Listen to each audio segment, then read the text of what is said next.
Hello students, मेरा नाम है नरेश चौधरी। आज आपके लिए एक बहुत ही खूबसूरत सा चैप्टर है, chapter number 11, the human I and the colourful world.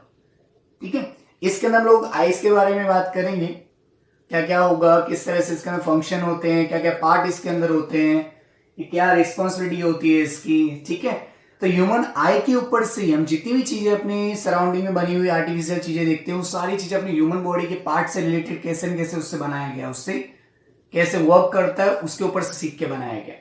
जैसे हम लोग बात करें अपने आईज की, ठीक है, उसके जो हम लोग कैमरा नॉर्मली देखते हैं, तो कैमरेज क्या होते हैं, नॉर्मली आईज के स्ट्रक्चर के अकॉर्डिंग ही बने हुए हैं।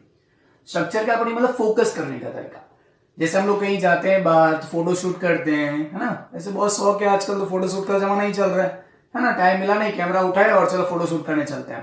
ठीक है, होता क्या है इसके अंदर, सपोज कि आप खड़े हो, आपके ऊपर फोकस करना है, आपके सराउंडिंग को क्या करते हैं, ब्लर कर दिया जाता है। ठीक है, तो देखा होगा आपने कि कैमरे में किस तरह से किसी एक पर्सन फोकस करते हैं, उसके सराउंडिंग में घूम रहा होता है तो वो इतना क्लियर नहीं दिखता, लेकिन जिसके ऊपर आपने फोकस किया वो क्लियर दिखाई देता है, होता है ना। ठीक, कैमरे में ऐसे कैसे अपने ह्यूमन आईज में भी होता है। कैसे, आप सपोज करो आप बैठे हो अभी, ठीक है, आप किसी भी एक चीज को ऑब्जर्व करो, मैं जो बोल रहा हूं उसको फील करो, उसको ऑब्जर्व करने की ट्राई करो, तो चैप्टर और इंटरेस्टिंग लगेगा। ठीक है, किसी भी अपने सराउंडिंग, आप कहीं भी बैठ के पढ़ रहे हो, वीडियो देख रहे हो, तो सबसे पहले ये देखो आपके सराउंडिंग कोई भी एक ऑब्जेक्ट ले लो और उसको ध्यान से देखो, तब क्या होगा, उसके आसपास की चीजें भी दिखाई देगी, लेकिन आपने जिसके ऊपर फोकस किया, जिस चीज को आप ध्यान से देख रहे हो वो आपको क्लियर दिखेगा, और उसके सराउंडिंग की चीजें देखो ब्लर दिखना स्टार्ट होती है। किया, मैं जो बोल रहा हूं करो, फील करो उससे, किसी भी ऑब्जेक्ट को देखो, वीडियो पॉज करो, किसी एक ऑब्जेक्ट को देखो ध्यान से, तो देखना जिस ऑब्जेक्ट को आप देख रहे हो वो एकदम क्लियर दिखेगा, और उसके सराउंडिंग में जो चीजें होगी वो आपको ब्लर दिखाई देती है। दिखाई दे रहा है, फील हुआ। ठीक है, चलो अब हम लोग चलते हैं अपने आईज के बारे में पढ़ते हैं। सर अपने आईज में क्या क्या चीजें होती, इतनी खास क्यों होती है सर, किसी की ऐसी कलर, किसी का ऐसा कलर। ठीक है, चलो ह्यूमन आई का स्ट्रक्चर मैंने बनाया। ठीक है, इसके डिफरेंट डिफरेंट पार्ट्स हैं। ये जो पार्ट है इससे क्या बोले, क्रिस्टलाइन लेंस है, नॉर्मल लेंस भी बोल सकते हैं हम लोग। अब देखो यहाँ पे क्रिस्टलाइन जो लेंस है और बाहर जो आई, जो अपना कॉर्निया पार्ट है, उन दोनों के बीच के पार्ट को हम लोग क्या बोलते हैं, एक्वस ह्यूमर बोलते हैं। ठीक है, और ये जो पार्ट होगा जिसे हम लोग क्या बोलेंगे, प्यूपिल बोलेंगे। प्यूपिल क्या होता है सर, आपने देखा होगा अपनी जो आईज होती हैं, है ना, तो आईज की ब्लैक पार्ट दिखाई देता है। ठीक है, जो कलर होता है उसके सेंटर में देखना एकदम छोटा सा हॉल जैसा दिखाई देता है, उसे हम लोग क्या बोलते हैं, प्यूपिल बोलते हैं। इसको हम लोग डिटेल स्टडी करेंगे, खाली नेम देख लो अभी। ये आइरिस हो गया, इस पार्ट को आइरिस बोलेंगे। ये आउटर जो बल्जिंग पार्ट होता है, जो बाहर की तरफ निकला हुआ पार्ट होता है अपना आइस का, उससे हम लोग क्या बोलते हैं, कॉर्निया। और इसके सराउंडिंग जो अटैच है उससे क्या बोलते, सिलियरी मसल्स। ये रिस्पॉन्सिबल होता है लेंस को कॉन्ट्रैक्ट और रिलैक्स करने के लिए। अब आ गया रेटिना, क्लियर। यहाँ पे हो गया ऑप्टिकल नर्व, जो कहाँ जाती है, ब्रेन तक जाती है। ठीक है, और ये हो गया यहाँ पे रेटिना, और जो लेंस के पार्ट के बीच में जो यहाँ पे फ्लूइड भरा होगा उससे हम लोग क्या बोलेंगे, विट्रस ह्यूमर बोलेंगे। समझ में आई, खाली नेमिंग था। अब देखो यहाँ पे आगे चलते हैं इसके बारे में। The human eyeball is approximately spherical in shape and its diameter is about 2.3 centimetre. Diameter मतलब कि ये जो पूरा पार्ट होगा यहां से लेके यहां तक का, वो कितना होगा, 2.3 सेंटीमीटर होगा। समझ में आ रही, इससे क्या बोलेंगे, पूरा अपना डायमीटर होगा। क्लियर है, ठीक है। अब देखो सबसे पहले पार्ट की बात करते हैं हम लोग, cornea. The front portion of the eye bulging outward is known as the cornea. जो बाहर की तरफ जो निकला हुआ पार्ट होता है, जो अपना बाहर व्हाइट व्हाइट पूरा पार्ट दिखाई देता है, पूरा कवरिंग पार्ट जो बाहर की तरफ से उभरा हुआ होता है। ठीक है, बल्जिंग मतलब बाहर की तरफ निकला हुआ होना, उसे हम लोग क्या बोलेंगे, cornea. It is transparent and thin spherical membrane. कैसा होगा, ट्रांसपेरेंट होगा तभी तो जो लाइट रेज हैं वो अपनी आईज के अंदर जाएगी, और लाइट रेज आईज के अंदर जाएगी तभी तो रेटिना पे इमेज बनेगा। ठीक है, रेटिना भी क्या होता है वो हम लोग देखेंगे सब ध्यान से। ठीक है, स्टेप बाय स्टेप चलो, clear. Light enter the eye through this membrane. Most of the refraction of light rays entering the eye occur at the outer surface of the cornea. ठीक है, जो भी लाइट आएगी वो क्या होगी, अपनी जो आउटर सरफेस जो कॉर्निया है उसके अंदर से पास होकर अपने अंदर आएगी। ठीक है, आईज के अंदर एंटर होगी। क्लियर। अब ये वर्ड आता है सर, रिफ्लेक्शन ऑफ लाइट क्या होता है। ठीक है, ये 10th चैप्टर में है आपके। क्लियर। अब देखो रिफ्लेक्शन ऑफ लाइट का मीनिंग ध्यान से सुन लो। रिफ्लेक्शन ऑफ लाइट का मीनिंग होता है लाइट का वन मीडियम से अनदर मीडियम में, वन मीडियम से किसी भी एक मीडियम से दूसरे मीडियम में एंटर करना। ठीक है, उसे क्या बोलेंगे, रिफ्रैक्शन ऑफ लाइट। रिफ्लेक्शन नहीं है, रिफ्रैक्शन ऑफ लाइट है, ठीक है। सपोज करो कि यहाँ पे मैंने कुछ लिया, यहाँ पे एग्जाम्पल देखो ध्यान से, ये कोई एक मैंने एक मीडियम के बीच में पार्टीशन बना दिया। ये सपोज करो ऊपर का जो मीडियम है उसे मैंने मान लिया एयर, यहाँ पे कोई मीडियम है, ठीक है। और यहाँ पे मैंने मान लिया कि यहाँ पे कोई है क्या, वाटर है। यहाँ पे कौन सा मीडियम हो गया, वाटर। समझ में आ रही बात, ठीक है। अब कोई भी लाइट रेज आएगी यहाँ पे, ऐसे लाइट आएगी इधर, क्लियर, ये कोई भी लाइट है, समझ में आ रही बात, ये कोई लाइट है, क्लियर। अब देखो यहाँ पे जहां पे रिफ्लेक्ट हुआ वहां पे हम लोग क्या बनाते हैं, नॉर्मल लाइन बनाते हैं। ये जो डैश डैश बना रहा हूं इसे क्या बोलते हैं हम लोग, नॉर्मल लाइन बोलते हैं। क्या बोलते हैं इसे, नॉर्मल लाइन। अब देखो एयर में से कोई लाइट आई और रिफ्लेक्ट होगी कहां पे आई, वाटर के अंदर आई। ये देखो वाटर में गई, मीन्स कोई भी लाइट रेज या कोई भी ऑब्जेक्ट है, ऑब्जेक्ट हमें दिखाई कब देता है, जब लाइट उसके ऊपर गिरती है, मतलब इंसिडेंट होता है, फिर वहां से रिफ्लेक्ट होके आती है, फिर अपने आईज में एंटर होती है, तब हमें वो दिखाई देता है। क्लियर, मीन्स किसी भी ऑब्जेक्ट को देखने के लिए हमें क्या रिक्वायर्ड होता है, लाइट, ठीक है। लाइट उसके ऊपर इंपार्ट होगी, इंसिडेंट होगी, उसके बाद से रिफ्लेक्ट होकर अपने आईज में आएगी, आईज के बाद अंदर रिफ्लेक्शन होता है, फिर कहां जाता है, रेटिना पे जाता है। मीन्स किसी भी ऑब्जेक्ट को देखने के लिए लाइट की रिक्वायरमेंट होती है। अब लाइट बंद कर, अंदर किसी कमरे में गए लाइट बंद कर दो तो आपको क्या होती है, चीजें दिखाई नहीं देती क्लियर, आपको थोड़ी बहुत लाइट चाहिए, तभी आपको किसी भी ऑब्जेक्ट को देखने में इजी होता है, ठीक है। तो क्या हुआ, कोई भी ऑब्जेक्ट है वहां पे लाइट उससे इंपार्ट हुई और अपने पास आने ट्राई की, क्लियर। लेकिन देखो मैंने रिफ्लेक्शन बोलने में मैंने क्या बोला, किसी भी टू मीडियम, मतलब कि वन मीडियम से अनदर मीडियम में जो एंटर होता है उसे क्या बोलते हैं, रिफ्लेक्शन बोलते हैं। क्योंकि हम लोग अगर यहां से जाके ऐसे चला जाता तो इसे हम लोग क्या बोलते हैं, रिफ्लेक्शन बोलते हैं। क्या बोलते हैं, रिफ्लेक्शन, ठीक है। लेकिन ऐसे जो रे गई उसे हम लोग क्या बोलेंगे, रिफ्रैक्शन। जो वन मीडियम से अनदर मीडियम में जाती है उसे रिफ्रैक्शन बोलते हैं, और एक ही मीडियम में वापस चली जाती है उसे रिफ्लेक्शन बोलते हैं। वर्ड पे ध्यान देना, एक ही मीडियम में अगर लाइट टकरा के वापस चली जाती है तो उसे रिफ्लेक्शन बोलते हैं, और वन मीडियम से अनदर मीडियम में अगर री एंटर करती है तो उसे रिफ्लेक्शन बोलते हैं। समझ बाय, ठीक है, okay. Cornea refract the rays of the light falling on the eye. Cornea क्या करती है, जो भी लाइट आई उसे रिफ्लेक्ट करती है, ठीक है। ये काम कॉर्निया का हो गया। समझ में आई बात यहां तक, ठीक है। अब देखो नेक्स्ट पॉइंट है, अब यहां पे दिया हुआ है हमें आइरिस। अब सेकेंड पार्ट आइरिस आ गया। बियॉन्ड द कॉर्निया, कॉर्निया के पीछे there is a dark coloured muscular diaphragm known as a iris, ठीक है। डार्क कलर जो दिखाई देता है उसे हम लोग क्या बोलेंगे, आइरिस बोलेंगे।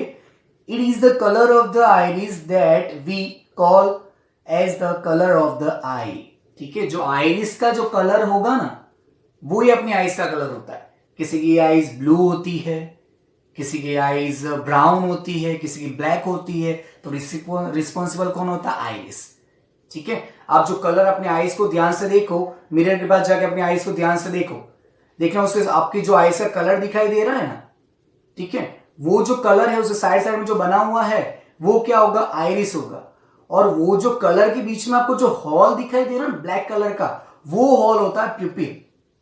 समझ में आ रही बात, ठीक है। जो कलर है अपने आइज का, जो कलर होता है ब्लू ब्राउन ब्लैक, जो भी कलर होगा वो किस पे डिपेंड करता है, आइरिस पे। आइरिस का जो कलर होगा वो अपने आइज का कलर होगा। और आइज रेस के कलर के बीच में भी ध्यान से देखो, छोटा सा ब्लैक कलर का हॉल जैसा दिखाई देता है, उसे बोलते हैं प्यूपिल। समझ में आई बात, ठीक है। ध्यान से देखो, ये जो बोल रहा हूं उसको फील करने की ट्राई करो। मिरर तो है सबके घर में, ध्यान से जाओ और देखो अपने आइज को मिरर के अंदर। जो सर ने बोला कि भाई जो कलर दिखाई दे रहा है वो क्या हो गया, आइरिस पार्ट हो गया, और सेंटर में जो ब्लैक कलर का हॉल दिखाई दे रहा है वो क्या हो गया, प्यूपिल हो गया। अंडरस्टूड, समझ में आई बात, ठीक है। प्यूपिल, the small hall in the middle of the iris, middle of the iris is called the प्यूपिल। उसे हम लोग क्या बोलेंगे, प्यूपिल, ठीक है। Light enter the I through the प्यूपिल। Light क्या होती है, प्यूपिल के थ्रू अंदर एंटर होती है, जो हॉल है उसके अंदर लाइट एंटर होती है। The pupil regulate the control and amount of the light entering into the eye, ठीक है। प्यूपिल क्या करती है, आईज को कंट्रोल करने का काम करती है। लाइट को जो होती है उसे कंट्रोल किस तरह से कंट्रोल करती है, ठीक है। सपोज करो, चलो ध्यान से सुनना, अपनी एक्टिविटी लेते हैं, क्या क्या होता है अपनी लाइफ में।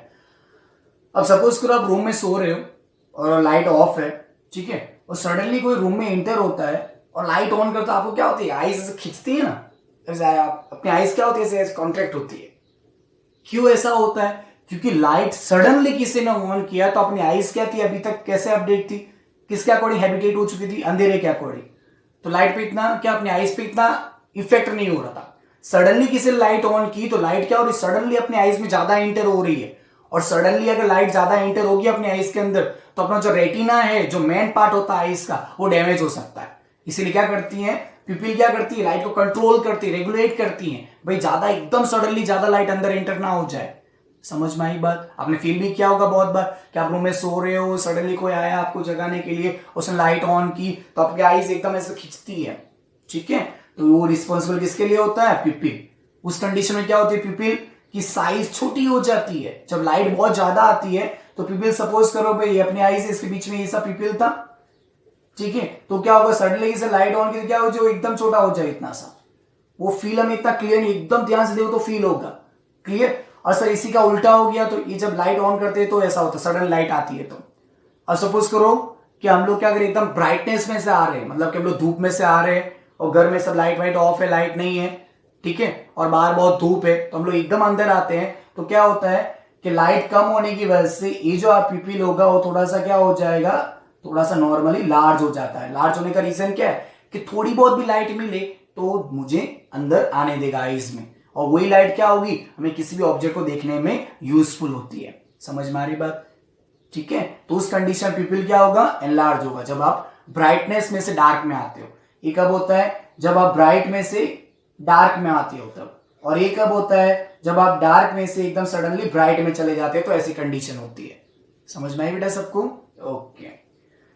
When the light is very bright, the iris contract, and when dim light, the iris expand. देखो अभी मैंने बताया कि light is very bright, light बहुत ज्यादा ब्राइट होगी तो आइरिस क्या हो जाएगी, कॉन्ट्रैक्ट हो जाएगी, ठीक है। मैंने बताया डार्क में से ब्राइट में जाएंगे तो कॉन्ट्रैक्ट हो जाती है। When dim light, the iris expand. और जो डिम लाइट होगी, ठीक है, जो डार्क होगा, ब्राइट से डार्क में आएंगे तो लाइट कम ही है, डिम हो जाएगा, ठीक है, तो उस टाइम में क्या हो जाती है, एक्सपांड हो जाती है। समझ में आई बात? क्लियर हो गया? ओके। इस कंडीशन में दिखा देता हूं ऐसे, ये क्या हो रही है, कॉन्ट्रैक्ट हो रही है, और ये क्या हुई, एक्सपांड हुई। समझ में आई बेटा सबको?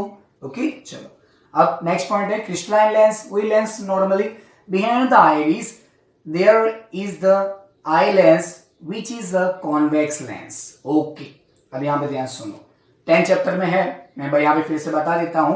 कॉन्वेक्स लेंस क्या होता है, देखो इस टाइप का जो पार्ट होता है ऐसा वाला, ये जो ऐसे कि उसकी दोनों सरफेस जो है आउटवर्ड निकली हुई है, ठीक है, इस तरह से, ऐसे दोनों सर इस तरह से उभरे हुए, उससे हम लोग क्या बोलेंगे, कॉन्वेक्स बोलेंगे। क्या बोलेंगे उससे, कॉन्वेक्स लेंस, ठीक है। और दूसरा आता है अपने पास ऐसे होता है, ऐसे, उससे क्या बोलते हैं हम लोग, कॉन्केव लेंस। समझ में आया? ठीक है, इसे बोलेंगे हम लोग कॉन्वेक्स लेंस और इसे बोलेंगे हम लोग कॉन्केव लेंस। क्लियर? इसी तरह का होता है अपने आईज के अंदर, convex lens made of a transparent soft and flexible material like a jelly made of protein. ठीक है, ये क्या होता है, एकदम जेली जैसा स्ट्रक्चर होता है अपने आईज में। हम लोग बहुत बार लेंस यूज करते हैं, लेंस लगाते हैं ना आप, कलर अलग अलग वीडियोस बना ले, टिकटॉक बना ले, कोई भी आप वीडियो बनाते हो उसमें पता अलग अलग लेंस आते हैं, आप लेंस लगा लगा के करते हो, ठीक है। कलर है उस तरह का, आइरिस का मैंने बताया उस टाइप का, ठीक है। तो जो जिसके ऊपर आप लगाते हो वो जो लेंस पार्ट ये वाला, इसके ऊपर आप इस तरह से लेंस को एग्जिट करते हो, ऐसे ऊपर लगा देते हो इस पार्ट के ऊपर। समझ में? तो बल्जिंग पार्ट है। It focus and inverted real image of the object on the retina. Inverted का मतलब क्या होता है, उल्टा। अगर आपने इसके सामने किसी ऑब्जेक्ट को आपने ऐसे रखा है, यहाँ पे है, ठीक है, ऐसे आपने किसी ऑब्जेक्ट को रखा है और यहाँ पे सपोज करें यहाँ पे रेटिना का पार्ट आ गया यहाँ पे कहीं पे, और ये यहाँ पे गया ऐसे जाके यहाँ पे जाके ऐसे बन रहा है, यहाँ पे रेटिना पे बनेगा तो ही हमें क्लियर दिखाई देगा, ठीक है। अब देखो इन्वर्टेड का मतलब क्या हो, अगर यहाँ पे आपने ऐसे रखा है, ऑब्जेक्ट को सीधा रखा है, तो रेटिना पे कैसा बनेगा, ऐसे उल्टा बनेगा। कैसा बनेगा? इन्वर्टेड का मतलब क्या होता है, उल्टा। समझ में आई बात? ठीक है, आपने सीधा रखा है किसी भी ऑब्जेक्ट को, अगर आपने ऐसे रखा है किसी ऑब्जेक्ट को, क्लियर, इस तरह से, तो रेटिना पे कैसा बनेगा, उसका ऐसे उल्टा बन जाएगा। समझ में, उसे बोलते हैं इन्वर्टेड। तो सर हमें उल्टा क्यों नहीं दिखता है, क्योंकि बाद में ऑप्टिक नर्व्स होती हैं, वो ब्रेन में लेके जाती हैं, आगे पढ़ेंगे हम लोग, जो ब्रेन में लेके जाएगी उसका एनालिसिस करती है और हमें सारी चीजों को एकदम क्लियर दिखाता है। समझ में आई बात, ठीक है। हाँ, अब एक बात सुन लो, कॉन्वेक्स लेंस क्या करता है, लाइट को कन्वर्ट्स करता है। क्या करता है, लाइट को कन्वर्ट्स करने का मतलब एक अगर कोई भी लाइट आएगी, सपोज यहाँ से एक लाइट आई, यहाँ से एक लाइट आई, तो इन लाइट को क्या करता है, कन्वर्ट्स मतलब ऐसे बैंड कर देता है, मिला देता है उनको। कन्वर्ट्स करना मतलब कि लाइट्स अगर ऐसे जा रहे तो उनको पास में लेके आना, कहीं ना कहीं मिलाना, ठीक है। वो क्या वो कौन करेगा, कॉन्वेक्स लेंस करेगा। कॉन्वेक्स लेंस क्या करता है, लाइट को कन्वर्ट्स करता है, मींस मिलाता है, पास में लेके आता है, ठीक है। अब कॉनकेव क्या करता है, लाइट अगर ऐसे आ रही तो उसे डाइवर्स कर देगा, मींस और दूर लेके जाएगा। समझ में, अगर लाइट अगर ऐसे इंपार्ट हो रही है इसके ऊपर, तो लाइट को क्या करेगा, और दूर कर देगा, मींस डाइवर्स कर देता है, ये लाइट्स को और फैला देता है, ठीक है। कॉनकेव क्या करता है, लाइट को फैला देता है, ये चीज याद रखना। समझ में आई बात, ओके। अब चलते हैं सिलियरी मसल। सिलियरी मसल क्या होती है, they hold the eye lens is position and help in changing the curvature of the eye lens and hence the focal length of the eye lens. Okay, ये क्या करता है ciliary muscle, जो हमने lens देखा, ठीक है, लेंस अगर ऐसे नॉर्मली इस तरह से है, उसे क्या करना, उसे या तो कॉन्ट्रैक्ट करना या उसे और ज्यादा रिलैक्स करना, ये काम कौन करता है, सिलियरी मसल्स क्या करते हैं, ठीक है। डायग्राम में देखा हमने कि लेंस से ऊपर यहाँ पे जो अटैचिंग पार्ट था उसे हमने क्या बोला था, सिलियरी मसल्स बोला। तो ये क्या करती है, कॉन्ट्रैक्ट करती है, ठीक है, और ये क्या करती है, उसे रिलैक्स करवाने का काम करती है। मींस अगर ये परफेक्ट है तो आपको आईज में कोई प्रॉब्लम नहीं है, आपके आईज एकदम परफेक्ट है। अगर ये परफेक्ट नहीं तो आपके आईज में कहीं ना कहीं कुछ ना कुछ प्रॉब्लम है। ओके, समझ में है। हाँ, सिलियरी मसल का क्या बताया मैंने, फोकल लेंथ, ये फोकल लेंथ समझ लो क्या होता है, ठीक है। अब सपोज करो यहाँ पे रेटिना का पार्ट है, आपने सपोज कि हमने कोई आई लिया, ये क्या, यहाँ पे आईज बना देता हूँ इस तरह से, यहाँ पे अपना लेंस है, यहाँ पे अपने किसी ऑब्जेक्ट को रखा है यहाँ पे, क्लियर। अब ऑब्जेक्ट की और यहाँ पे जो सेंटर है उसके बीच की जो दूरी होती है उसे हम फोकल लेंथ बोलते हैं। ये भी 10th के अंदर फोकल लेंथ, ठीक है।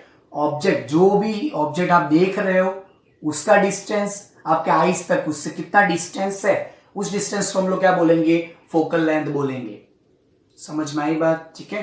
When the ciliary muscles are relaxed, the I lens become thin, सही है ना। जब ये क्या होगी, रिलैक्स होगी, ठीक है, इस तरह से रिलैक्स होगी तो क्या होगी, relax the lens become thin, lens क्या हो जाएगा, थिन हो जाएगा। पहले यहाँ पे इतना था, अब देखो थोड़ा थिन हो गया, clear. Hence it's focal length increase, तो फोकल लेंथ क्या हो जाए, इंक्रीज। पहले ऐसे लेंस था, ठीक है, अब ये थोड़ा सा और ऐसे पतला हो गया, तो क्या हो गई, फोकल लेंथ तो और क्या हो गई, थोड़ी सी इसकी कंपेरिजन में इंक्रीज हुई कि नहीं हुई, यहां से यहां तक, ठीक है। पहले ऐसे ही उभरा हुआ तो इतना था, ऐसे बल्जिंग पार्ट था ऐसे, अब और थिन हो गया तो क्या, वो थिन होगा, ऐसे था, अब ऐसे हो गया, तो देखो जगह ज्यादा मिली कि नहीं मिली यहां से, ये समझ में आई बात, ठीक है।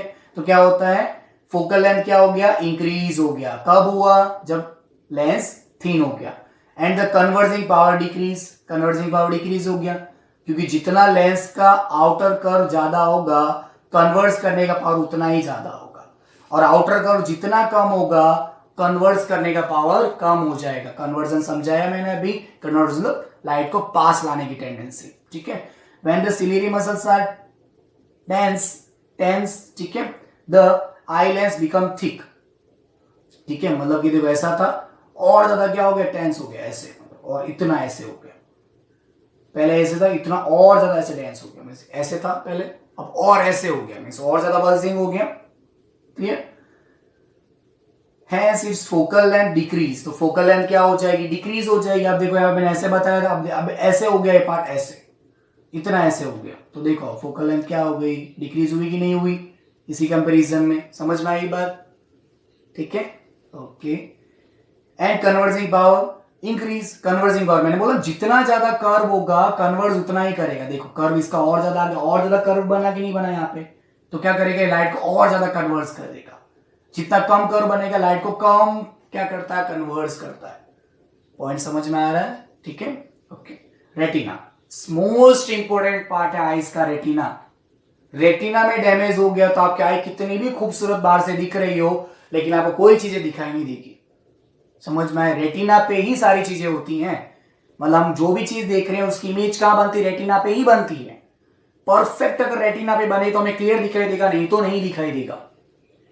Behind the eye lens and at the back side of the eyeball, there is a screen called retina on which an inverted real image of the object is formed. कैसा होगा, इन्वर्टेड और रियल इमेज फॉर्म होता है। Inverted मैंने बोला उल्टा बनता है, और जो हम देख रहे हैं वो सच में बनेगा। रियल मतलब जो हमें दिखाई दे रहा है वो चीज रियल है ना, तभी तो हमें दिखाई दे रही है। अगर वो चीज होती नहीं तो हमें थोड़ा दिखाई देती। क्लियर, इसीलिए कैसा रियल है इन्वर्टेड इमेज बनता है। द रॉड लाइक, रेटिना में क्या होता है, टू टाइप्स के होते हैं, रॉड और कॉन। ये क्या रिस्पॉन्सिबल होता है, rod like cell respond to the intensity of light. Light की इंटेंसिटी को कंट्रोल करने के लिए, लाइट की इंटेंसिटी के अकॉर्डिंग बिहेव करने के लिए, रिस्पॉन्स करने के लिए कौन होता है, रॉड होता है।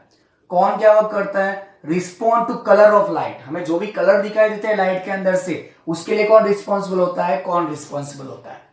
Clear, these cells get activated upon illumination and generate electric signal which are sent to the brain via the optic nerves. ठीक है, मैंने बोला था ना, ऑप्टिक नर्व्स जो ब्रेन में लेके जाती है, जो अपनी उल्टी इमेज है उसे एनालिसिस करके क्लियर सीधा दिखाई देता है, उसका कलर कैसा है, कैसा दिखाई देता है, वो सारी चीजें एनालिसिस कौन करता है, ब्रेन करता है। और आईज में से कौन लेके जाता है उसे, ऑप्टिक नर्व लेके जाता है। ओके, अब देखो optic nerve, it transmit visual information from the retina to the brain. Visual information जो भी हमने देखा वो सारी इंफॉर्मेशन कहां पहुंचाएगा, ब्रेन में पहुंचाने का काम करता है। क्लियर हुई बात। अब नेक्स्ट पार्ट है अपना aqueous humor. The space between the cornea and eye lens is filled with a viscous and transparent liquid called aqueous humor, which help the reflect light to be focused on the retina. ये जो liquid भरा होता है ना, ठीक है, cornea और eye lens के बीच में जो फील्ड होता है उससे हम लोग क्या बोलते हैं, एक्वस ह्यूमर बोलते हैं। कहां कहां पे होता है, कॉर्निया एंड आई लेंस के बीच में फील्ड होता है। ठीक है, on the retina it also maintain intraocular pressure. Intraocular pressure, interocular मतलब कि उसके अंदर जो प्रेशर लगा होता है आईज के अंदर, जो बल्जिंग पार्ट रहने देता है उसके लिए रिस्पॉन्सिबल होता है कि आई कहीं पिचक ना जाए, मतलब श्रिंक ना हो जाए, परफेक्ट उसका से बना हुआ रहे। Vitreous humor, the space between the eye lens and retina contain transparent jelly called the vitreous humor. जो ट्रांसपेरेंट जेली लाइक होता है उसे हम लोग क्या बोलेंगे, विट्रियस ह्यूमर। और ये कहां कहां होगा, आई लेंस और रेटिना के बीच में जो बड़ा सा पार्ट बना था उस बीच में फील होता है विट्रियस ह्यूमर। समझ में आ गया। ओके, अब बात करते हैं कि सर ये सारी चीजें हमें क्लियरली कैसे दिखाई देता है, क्या रिस्पॉन्सिबल होता है। ठीक है, बहुत इंटरेस्टिंग पार्ट है, ध्यान से देखना है इसे, इस मोस्ट इंपॉर्टेंट भी है। क्लियर, क्योंकि इसी में से एग्जाम में क्वेश्चन भी बनते हैं। मैंने अभी तक आपको बोल चुका, मैंने जितने वीडियोस बनाए हैं सारे इंपॉर्टेंट पॉइंट ऑफ व्यू से, बोर्ड के एग्जाम के पॉइंट ऑफ व्यू से ही बनाए हैं। तो सारी चीजों को ध्यान से देखो और समझो उसे। क्लियर, अब देखो इसके अंदर, अब बात करते हैं power of accommodation. Power of accommodation क्या होता है कि वो चीज हम लोग किसी भी ऑब्जेक्ट को क्लियरली देख पाए, मीन्स अपनी आईज अपने फोकस लेंथ को, जो अपना फोकल लेंथ है उसे अपने अकॉर्डिंग क्या करे, एडजस्ट करे, और जो भी हम लोग इमेज देख रहे हैं उसको परफेक्टली कहां पे बना दे, रेटिना पे बना दे। क्योंकि रेटिना से आगे बनेगा तो भी हमें क्लियर दिखाई नहीं देगा, और रेटिना से पीछे बनेगा तो भी हमें क्लियर दिखाई नहीं देगा, वो हमें आईज में प्रॉब्लम हो जाती है। ठीक है, तो फोकल लेंथ को एडजस्ट करके ऑब्जेक्ट को क्लियरली दिखाने की जो टेंडेंसी है उसे क्या बोलते हैं, पावर ऑफ एकोमोडेशन। ठीक है, देखो, the ability of the eye lens of the adjust its focal length to form a sharp image of the object for various object distance on the retina is called the power of accommodation. मैंने बोला कि various जो भी distance है, ठीक है, उसे automatically adjust करके उसका परफेक्ट शार्प इमेज हमारे रेटिना पे बनाना, ऑटोमेटिकली एडजस्टमेंट जो करता है उसे क्या बोलते हैं, पावर ऑफ एकोमोडेशन बोलते हैं। मीन्स कहीं भी ऑब्जेक्ट रखी है वो हमें क्लियर दिखाई देनी चाहिए, वो अपने हिसाब से क्या करेगा, एडजस्ट करेगा। ठीक है, the minimum distance at which an object can see most distinctly without strain is called the least distance of the distance vision और near point of the eye humour. Near point किसे बोलते हैं, distance of the distinct vision किसे बोलते हैं, कि कम से कम लोग कितना दूर तक परफेक्टली देख सकते हैं। इसमें ऐसा बोला है कि वो डिस्टेंस अपनी आई से, वो एकदम नियरेस्ट डिस्टेंस जहां तक हम लोग किसी ऑब्जेक्ट को ध्यान से देख सकते हैं। अब आप फील करो, मैं जो बोल रहा हूं वैसे करना।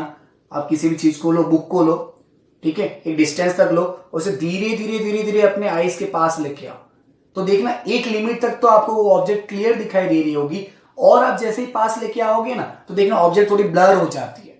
मीन्स हमारे देखने की जो टेंडेंसी है ना वो मिनिमम होती, पास के पॉइंट भी एकदम क्लियर होना चाहिए। मीन्स नियर पॉइंट जो क्लियर होगा, जो नियर पॉइंट उसे बोलते हैं कि मिनिमम अपने आईज की वो दूरी, वो डिस्टेंस जहां पे हम लोग किसी ऑब्जेक्ट को क्लियर देख सकते हैं, उसे हम लोग क्या बोलेंगे, नियर पॉइंट। ठीक है, farthest point up to which of the eye can see an object clearly is called the far point of the eye. Far point of the eye मतलब क्या हो गया, वो डिस्टेंस जहां तक हम लोग ऑब्जेक्ट को क्लियरली देख सकते हैं बिना किसी आईज में स्ट्रेस लगे।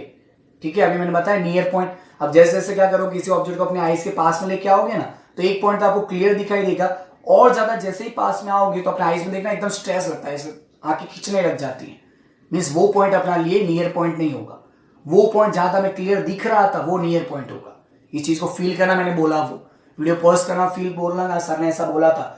तो आप कोई चीज लो, उसको एकदम अपने आईज के धीरे धीरे पास में लाने की टेंडेंसी रखो, जैसे ही पास में लाओगे एक पॉइंट तो आपको क्लियर दिखेगा, उसके बाद देखना कि धीरे धीरे क्या होती है, ऑब्जेक्ट को ब्लर होना स्टार्ट हो जाता है, अपने आंखों में थोड़ा सा स्ट्रेस जैसा आना लग जाता है। ठीक है, अब फार पॉइंट मतलब कि वो एकदम दूर का पॉइंट जो हमें क्लियर दिखाई दे, उसे हम लोग क्या बोलेंगे, फारेस्ट पॉइंट। ठीक है, या फार पॉइंट ऑफ द आई। अब देखो, the range of the vision of for a normal human I is between 25, means हम लोग मिनिमम अपने आईज के कम से कम कितनी दूरी तक देख सकते हैं, 25 सेंटीमीटर। 25 सेंटीमीटर से आप अंदर आओगे तो आपको प्रॉब्लम होना स्टार्ट हो जाए। किसकी बात करें, नॉर्मल आईज, जिसके चश्मे उसमें लगे हैं उनमें थोड़ा सा डिफरेंस हो जाता है, उसमें क्या होती है, इमेज आगे पीछे बनती है, इसलिए वहां पे नहीं रहता, इसलिए हमने नॉर्मल ह्यूमन वर्ड यूज किया। और हम लोग कहां तक देख सकते हैं, दूर कहां तक देख सकते हैं, इन्फिनाइट तक। हम स्टार देख सकते हैं ना, तो स्टार तो इन्फिनाइट पे।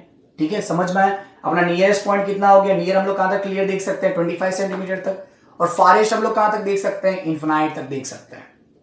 समझ में आई बात आपको। ठीक है, ओके। अब देखो, the crystalline lens of the old people become milky and cloudy. बहुत बार देखा होगा, अपना जो क्रिस्टलाइन जो अपना जो लेंस होता है वो कैसा होता है, मिल्की, मतलब थोड़ा सा व्हाइट व्हाइट हो जाता है। बहुत बार आपने देखो किसी पीपल में आईज में क्या होता है, थोड़ा थोड़ा व्हाइट व्हाइट व्हाइट पार्ट दिखाई देना स्टार्ट होता है। उस कंडीशन को हम लोग क्या, कैटरेक्ट बोलते हैं। क्या बोलते हैं उस कंडीशन को, कैटरेक्ट बोलते हैं। समझ में आ रही है बेटा।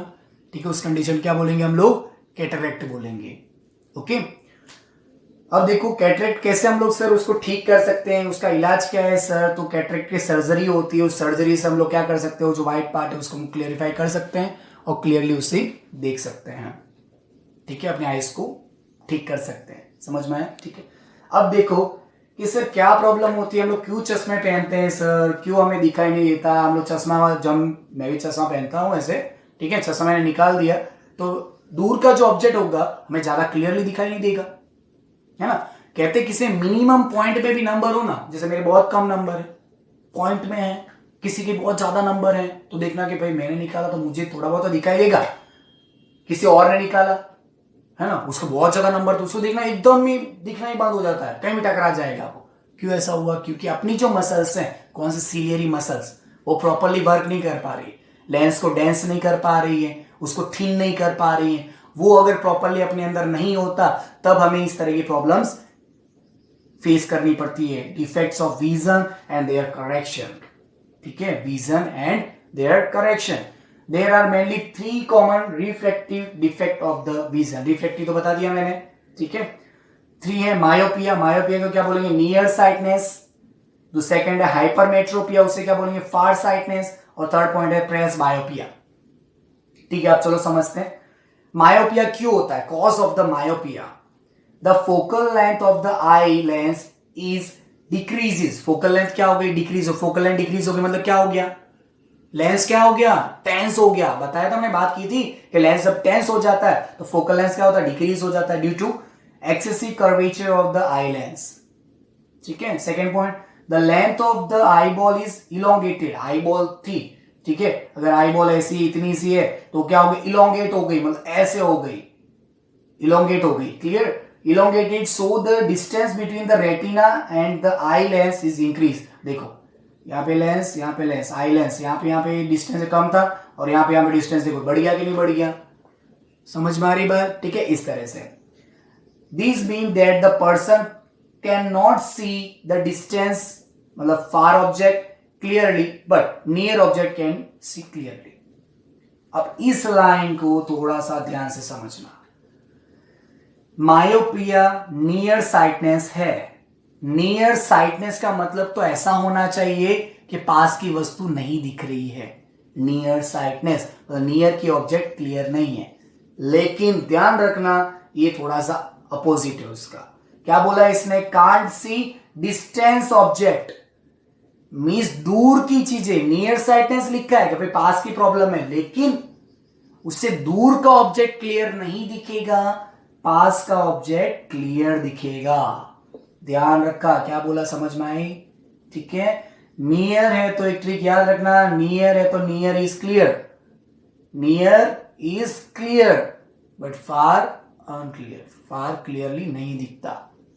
समझ में आई बात, ठीक है। मीन्स नियर साइटनेस आए तो दूर की वस्तु क्लियर नहीं है लेकिन नियर की क्लियर है, याद रखना, near is clear, near is clear, okay. अब करेक्शन क्या है, करेक्शन क्या होगा, बल्जिंग हो गया तो हम क्या करेंगे, वो क्या होगा, बल्ज हो गया तो क्या होगा, लाइट को जल्दी मिला देगा, लाइट को जल्दी नहीं मिला, लाइट को जल्दी मिलाएगा तो प्रॉब्लम हो जाएगी। तो क्या करेंगे हम लोग, कौन सा लेंस यूज करेंगे, यहाँ पे कॉनकेव लेंस यूज करेंगे। कौन सा, कॉनकेव, मैंने बताया था ऐसा इस तरह का होता है, क्लियर। जो क्या करेगा उसे एडजस्ट करेगा। कैसी क्या प्रॉब्लम होती है, देखो डायग्राम, ये देखो यहाँ पे मैंने मायोपिया का डायग्राम बनाया, देखो अगर बल्जिंग हो गया, ज्यादा बल्ज हो गया तो क्या हो जाएगा, वो ज्यादा कॉन्ट्रैक्ट कर देता। मैंने बोला था कि जितना ज्यादा बल्ज हो जाएगा, ठीक है, तो कॉन्ट्रैक्ट उतना ही ज्यादा कर देगा। तो देखो इसने कर दिया, कन्वर्जन ज्यादा हो गया तो रेटिना पे नहीं बन रहा है, इतना डिस्टेंस है रेटिना से, इतना ज्यादा डिस्टेंस होगा तो क्लियर कहां से दिखेगा। मैंने क्या बोला था, परफेक्ट अगर रेटिना पे ही इमेज बनती है तो हमें ऑब्जेक्ट क्लियर दिखाई देता है। रेटिना के आगे बनेगा तो भी क्लियर नहीं दिखाई देगा, पीछे बनेगा तो भी क्लियर दिखाई नहीं देगा, ठीक है। अब तो क्या करेंगे सर, कॉनकेव लेंस लगाएंगे। कॉनकेव लेंस लगाएंगे तो क्या करेगा, ये लाइट को थोड़ा सा देखो यहाँ फैला दिया इसने, ध्यान से देखो, ऐसे ऊपर गया, पहले लाइट सीधी जा रही थी तो इसने क्या करा, लाइट को थोड़ा सा स्प्रेड कर दिया, ऐसे ऊपर स्प्रेड कर दिया, फिर जाके क्या लेंस में, और ये लेंस क्या करती है, लाइट को कन्वर्स करती है, लाइट को मिलाने का काम करती है। इसने क्या कर दिया, लाइट को बेंड कर दिया, देखो परफेक्ट बन गया यहाँ पे। मतलब कि करेक्शन हमने क्या किया, कॉनकेव लेंस लगा के हमने मायोपिया की जो प्रॉब्लम थी उसका करेक्शन कर दिया। समझ में आ रही बात, ठीक है। अब चलो आगे, हाइपरमेट्रोपिया फार साइटनेस है, ठीक है। कॉज क्या होगा, the focal just opposite, focal length of the eye lens is increase, वहां पे क्या हो रहा था डिक्रीज, यहाँ पे क्या हो गया increase, due to the least curvature of the eye lens. Least curvature हो गया ना, ठीक है। फोकल लेंथ क्या हो गया, इंक्रीज हो गया। पहले सपोज करो अपने आई लेंस ऐसा था इस तरह से, अब इंक्रीज हो गया मतलब क्या हो गया, ये ऐसे हो गया, ये ऐसे, देखो देखो कितना कम हो गया, ठीक है। अब यहां से ऐसे मैं लूंगा ये इतना, और यहां से अब देखो कितना हो रहा है, एकदम इतना सा मिल रहा है, देखो इससे ज्यादा मिल रहा है नहीं। फोकल लेंथ क्या हो गया, इंक्रीज हो गया, है ना। ऑब्जेक्ट और लेंस के बीच में बोला था डिस्टेंस, ठीक है। अब इंक्रीज हो गया, लेकिन कर्वेचर क्या हो गया, कर्वेचर क्या हो गया, लीस्ट कर्वेचर, देखो यहाँ पे इतना ज्यादा कर्व था, इतना ज्यादा कर्व, और यहाँ पे देखो इतना सा कर्व में डिफरेंस आ गया ना, ठीक है, okay. The length of I ball is short, so the distance the retina and eye lens is decrease, ठीक है। आई बॉल क्या हो गया, शॉर्टर हो गया तो डिस्टेंस क्या हो गई, डिक्रीज हो गई। आई बॉल की बात की थी मैंने, तो यहाँ पे ऐसे बनाया मैंने आई बॉल ये, और दूसरा में ये देखो इतना ऐसा हो गया, मीन्स यहाँ पे डिस्टेंस ज्यादा था, यहाँ पे डिस्टेंस क्या हो गया, कम हो गया। समझ में आ रही बात, ठीक है। और डिक्रीज हो गया। The third point, the defect of the vision due to the which a person can see distance object clear but can't see near object.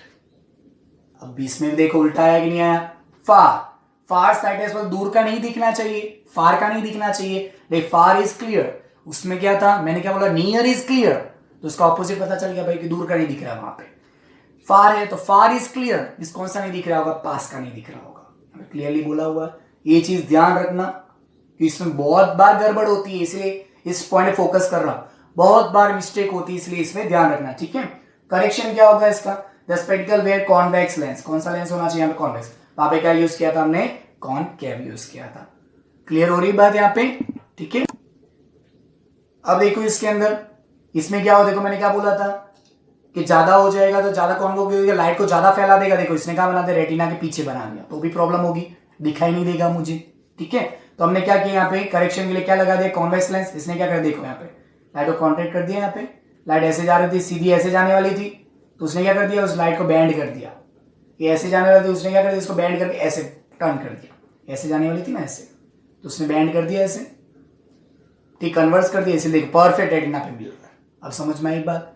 ठीक है, अब देखो इसी पॉइंट से मैं कुछ चीज बताता हूं आपको कि आपने देखा हो सकता किसी के 1 नंबर है, किसी के 2 नंबर होते हैं आंखों में, किसी के नेगेटिव में होते हैं, किसी के पॉजिटिव में होते हैं, है ना, वो किस पे डिपेंड करता है।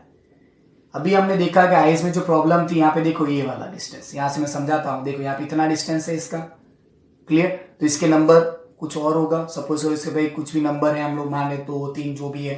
ठीक है, तो जितना ज्यादा मतलब रेटिना से इमेज जो अपना बनता है, जो इमेज फॉर्मेशन हो रहा है, वो जितना ज्यादा दूर बनेगा उसके नंबर उतने ही ज्यादा होंगे, क्योंकि उसको रेटिना तक लाने में उतने ही ज्यादा पावर का लेंस पहनना पड़ेगा, कॉनकेव पहने, कॉन्वेक्स पहने।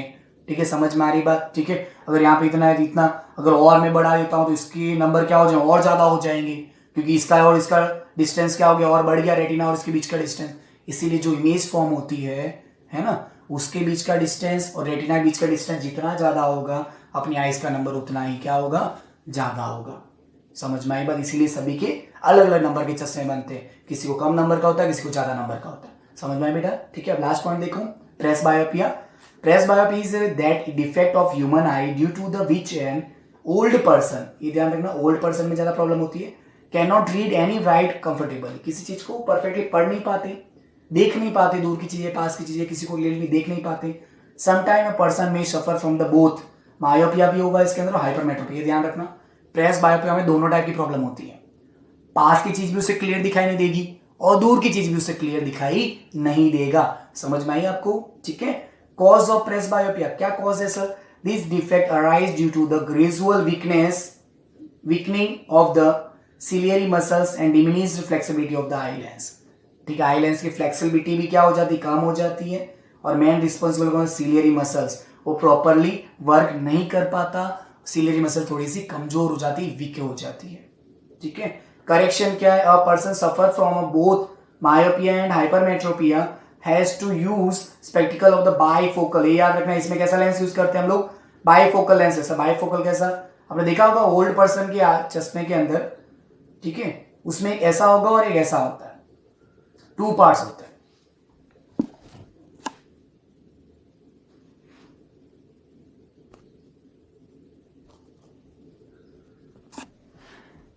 ठीक है, आपने देखा होगा इस तरह से, क्लियर, 2 पार्ट्स होते हैं, ऊपर चश्मे में ऐसा होगा, नीचे छोटा सा कुछ इस तरह का बना हुआ होता है, देखा है आपने?